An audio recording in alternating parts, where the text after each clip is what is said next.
నమస్తే friends, smiley potato snack చేయడం కోసం పొటాటోస్ తీసుకుని ఉడకబెట్టుకోవాలి. ఇలా ఉడకబెట్టుకున్న పొటాటోస్ని మెత్తగా చేసుకోవాలి. 3 స్పూనుల బియ్యం పిండి, 2 స్పూనుల శనగపిండి, కొద్దిగా మసాలా పొడి, టేస్ట్కి తగినంత సాల్ట్, సన్నగా కట్ చేసుకున్న ఆనియన్, పచ్చిమిర్చి, కొత్తిమీర వేసుకుని ఇదంతా బాగా మిక్స్ చేసుకోవాలి. ఆ తర్వాత పీటకి ఆయిల్ రాసుకుని చిన్న సైజు చపాతీలా చేసుకుని ఏదైనా రౌండ్ మూత తీసుకుని రౌండ్గా కట్ చేసుకోవాలి. ఇలా కట్ చేసుకున్న తర్వాత ఎక్స్ట్రా పిండిని తీసేసుకోవాలి. ఆ తర్వాత ఒక స్టిక్ తీసుకుని కళ్ళు పెట్టుకోవాలి. ఒక స్పూన్ తీసుకుని నోరు పెట్టుకోవాలి.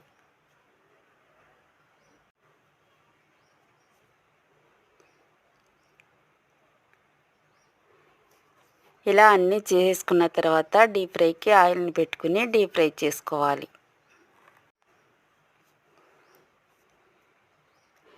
ఇవన్నీ ఫ్రై అయిపోయిన తర్వాత వేరే ప్లేట్లో తీసుకోవాలి. టేస్టీగా స్మైలీ పొటాటో స్నాక్స్ అయితే రెడీ.